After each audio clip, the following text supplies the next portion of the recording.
Hai, Assalamualaikum. Saya Nur Afiqah binti Aziz, ID 290673. Okey, pada hari ini kami akan membentangkan mengenai pakaian tradisional masyarakat India. Pengenalan. Malaysia adalah sebuah negara yang unik kerana mempunyai 14 buah negeri di bawah naungan pentadbiran Jabatan Perangkaan Malaysia 2020. Ini menunjukkan taburan banci penduduk adalah sekitar 32.4 juta orang dan pecahan mengikut kaum mendapati Malaysia mempunyai 3 kaum iaitu Melayu, Cina dan India. Untuk kajian kali ini, kami lebih tertarik untuk mengkaji mengenai pakaian tradisional kaum India. Hal ini kami lebih tertarik untuk mengkaji masyarakat utama iaitu 2 juta dari keseluruhan penduduk Malaysia.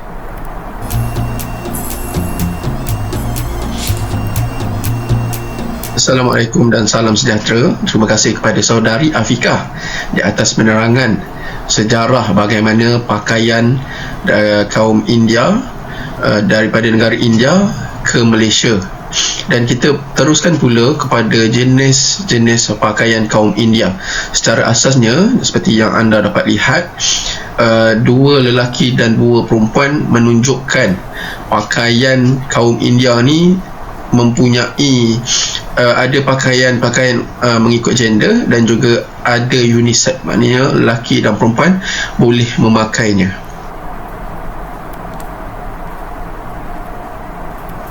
Kita teruskan kepada pakaian yang pertama iaitu Sherwani. Sherwani ni kalau kita dapat lihat, dia berbentuk ataupun pakaian kod lama yang dipakai di Asia Selatan seakan-akan pakaian kebangsaan Pakistan. Ia adalah pakaian golongan bangsawan Muslim di wilayah India. Ia diperbuat daripada kain yang tebal dengan motif seakan-akan menunjuk kemewahan. Dan pakaian ini banyak dipakai di Malaysia sebagai pakaian untuk perkahwinan. Kita lihat pula kepada kurta. Kurta mempunyai 3 jenis kurta di sini iaitu Kalida Kurtas, Kurta Hyderabadi dan Kurta Dongri. Untuk Kalida Kurtas, ia dipakai pada majlis seperti perkahwinan atau bahkan dipakai sebagai pakaian sehari-hari. Ia berada di negeri Uttar Pradesh, India Utara. Reka bentuk ini boleh dilihat dalam fabrik chikan dan sulam yang berasal dari negeri itu. Denabat of Lucknow dalam perolehan chikan, kurta bersulam yang dijual seperti kuih panas di negara-negara luar. Maafkan saya. Untuk kurta Hyderabadi, ia diambil sempena daripada nama Hyderabad, ibu kota negeri Telangana di India. Juga merupakan bentuk kurta tradisional. Ia boleh dibezakan dengan kehadiran pembukaan leher, lubang kunci dan kerja benang berhampiran bahagian collar tersebut. Okey, kita lihat pula kepada kurta Dogri. Dia dari jumur terbuka di bahagian hadapan dan meletus hingga ke lutut. Ia boleh dipasang atau dipakai bersama dengan seluar ataupun curidah dan juga chino, bergantung pada pilihan masing-masing. Kita lihat pula kepada dhoti, merupakan sebuah kain yang digunakan oleh kaum India yang biasanya dipakai bersama kurta, di mana kain ini dikemaskan di bahagian pinggang dan diikat pada bahagian antara peha dan diikat pada bahu. Pada kebiasaannya, busana ini dibuat dari kain putih yang lebar dan ada kala berwarna kuning susu. Kita boleh lihat contoh yang diberi dalam cerita filem-filem lama lah. Contoh pemakaian dhoti. Untuk panci ataupun lungi, ia terdiri daripada sepotong kain panjang yang dililit pada pinggang, dan kaum India akan mengenakan kain sarung ini apabila hadir ke majlis tidak formal sahaja. Nama pakaian ini diambil sempena negara asal India iaitu panci atau lungi. Bergantung pada tradisi tempatan, lungi tidak terikat kepada satu jantina sahaja, tapi boleh digayakan oleh lelaki maupun perempuan. Untuk sari, ini adalah satu pakaian yang sangat famous di negara kita dan ianya biasa dipakai semasa adat perkahwinan atau majlis-majlis tertentu.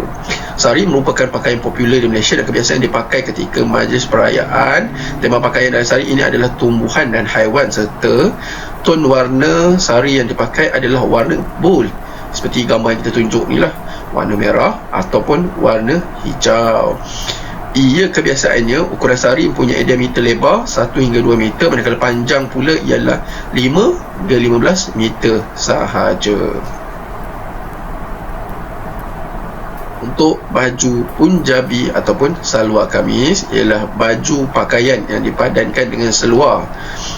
Ia adalah bermaksud daripada penggabungan dua farsa, iaitu salwar yang diambil daripada perkataan Parsi yang merujuk dalam bahasa Melayunya adalah seluar.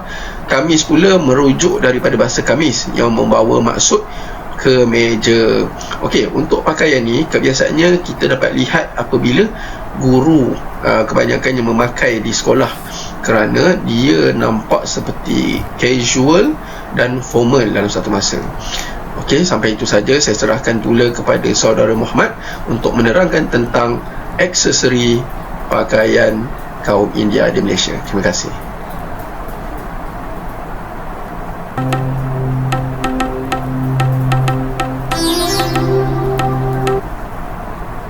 Assalamualaikum, salam sejahtera. Nama saya Muhammad nombor bateri 29083. Saya akan meneruskan penerangan mengenai aksesori pakaian masyarakat etnik India. Seperti kita tahu, masyarakat India amat terkenal dengan pelbagaian aksesori yang sering kali digunakan atau diperagamkan sewaktu majlis-majlis rasmi, majlis kerajaan seperti perkahwinan atau acara-acara ketuhanan dan melibatkan kepercayaan mereka, terutamanya bagi mereka yang agama Hindu, dan juga sebagai tujuan perkhidmatan tokoh-tokoh tertentu, dan boleh juga menjadi untuk bertujuan untuk mengubati atau kesihatan. Saya akan menerangkan mengenai jenis-jenis dan juga bahagian-bahagian tertentu yang seringkali masyarakat etnik India memperagamkan perhiasan-perhiasan tersebut. Yang pertama adalah di bahagian kepala, yang kedua di bahagian hidung mereka, dan ketiga di bahagian pergelangan tangan utamanya, dan kemudian di bahagian yang menutupi kepala dan bahagian dada mereka seperti selendang. Yang pertama di bahagian kepala kita ada bindi. Ia sering, kalau kita lihat, masyarakat India akan memakainya atau memperhiaskannya di bahagian dahi. Dia ada unsur kepercayaan masyarakat India, dan seringkali juga diperagamkan sewaktu majlis perkahwinan sebagai ikatan tanda perkahwinan. Dan dia juga digunakan sebagai aksesori tambahan untuk penggayaan tambahan di waktu-waktu yang lain. Yang kedua di bahagian hidung. Masyarakat India juga terkenal dengan penggayaan perhiasan mereka di bahagian hidung. Kalau kita dapat lihat penggayaan perhiasan yang seperti bentuk cincin kecil atau besar dengan berbagai warna dan juga kilauan yang menarik. Ini juga digunakan dalam acara-acara khusus seperti perkahwinan, dan juga dia boleh digunakan untuk tujuan kesihatan, untuk sakit dan sebagainya, dan juga dalam acara-acara yang rasmi.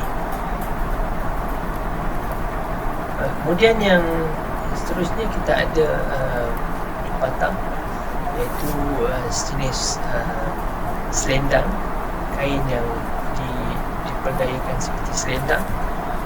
Ia panjang dan agak ringan. Dia digunakan untuk menutup bahagian kepala dan juga di bahagian dada. Jadi ia juga digunakan dalam majlis yang rasmi dan juga acara-acara kerajaan seperti perkahwinan dan lain-lain.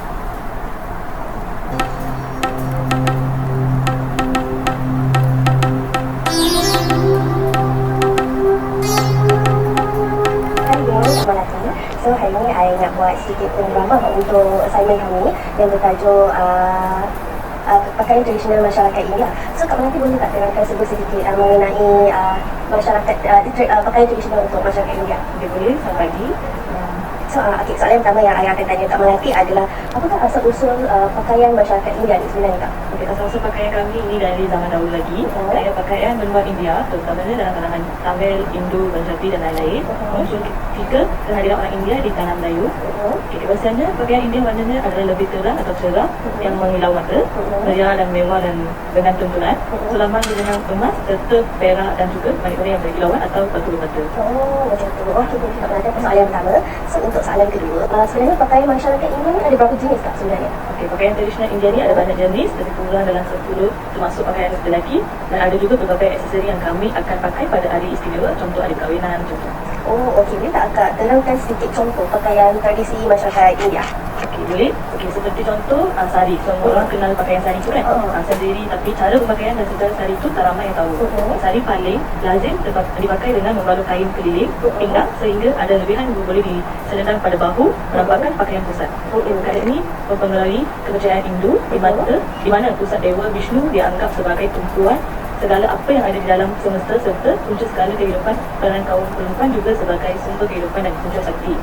Maka ini jadi kesimpulan yang membenarkan penjelasan tersebut melambangkan pelepasan tenaga seperti mana yang dipercayai. Ada juga mengaji yang mengatakan pendataan tersebut dipengaruhi iklim panas serata India. Oh, Masya Allah. Okey, terima kasih Kak. Okey, untuk soalan terusnya, boleh tak Kak terangkan apa perbezaan mata pati dengan maang tika? Okey, itu yang ni kan? Yang kat atas tu. So, sekarang ni pun Akak pakai. Akak pakai ni apa? Mata pati ke maang tika? Maang tika.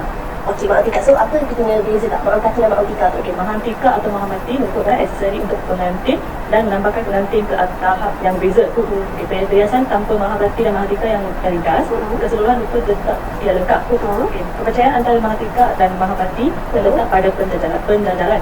Bagi mahatika, barang emas hanyalah satu set setitik, manakala untuk bentuk pati ia bersebelahan dengan Okey, thank you Kak. So, sekarang baru I faham apa tu beza maang tika dengan maang mati. Okey, sekarang I nak tanya Kak, masyarakat India ni ada tak pakaian tersendiri ketika dia bersembahyang ke kuil ke? Ada tak?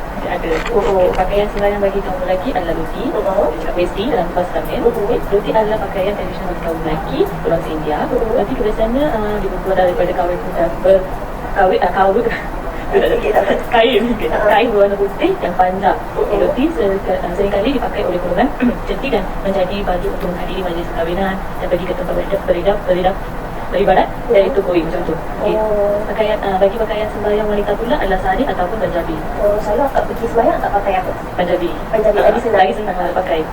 Okey, faham. So, Kak Melati, soalan seterusnya, boleh tak saya tahu berapa sebenarnya harga sari tu? Seperti yang kita tahu, sari tu sebenarnya mahal kan harga dia, sebab kain yang mahal kan? So, berapa harga kain sari tu sebenarnya? Masa saya buka untuk jawab soalan ni, tentu dari tarikan dan keampuhan sari Kanji pula boleh tidak dapat ditandingi oleh kerana fabrik sutera dan teknik tepunan tangan harga bagi sepasang sari boleh menjejak sebanyak 600 atau 6,000 macam tu. Itu tidak termasuk dengan aksesori. Semasa majlis kahwinan biasanya kami akan menyewa pakaian harga bagi satu hari untuk tuan baju dan aksesori adalah sebanyak 500 macam tu lah. Okey, selalunya Akak beli baju sari berapa harga? Macam ada lah beza, ada lebih kurang pun 50 macam tu, ada 50 tu macam biasa dia pergi koin macam tu. Kalau orang pergi majlis kahwinan kita ambil macam sari 500 ke 100 ke macam tu. Mahal. Selalunya pakaian untuk hari Deepavali Akak beli dekat mana dan berapa harganya Kak? Okay, itu selalunya masa perayaan kita baca bagi kita lebih gemar lah untuk memakai Punjabi atau seluar kemek sama dapati kita beli dekat Samban, ada Samban dekat kedai macam laji, dekat KL pun ada famous laji macam tu lah. Okey. So berbaliklah dengan harganya sebab pakaiannya pun sangat cantik. Okey, terima kasih Kak untuk tulisan Akak atas pengalaman yang dijalankan ini. So semoga hati Akak hari ini baik-baik saja. Selamat sampai ke destinasi yang dituju. Thank you. Thank you. Sebagai penutup daripada pembentangan ini, kaum India adalah kaum yang bukan hanya antara kaum besar di Malaysia, namun terdapat pelbagai seni budaya dan tersimpan pelbagai sejarah yang harus kita pelajari. Ini dikuatkan lagi dengan kajian dan penulisan berkaitan pakaian tradisional kaum ini yang dapat dikaitkan dengan sejarah pembentukan baju tersebut sehingga dikaitkan dengan agama Hindu.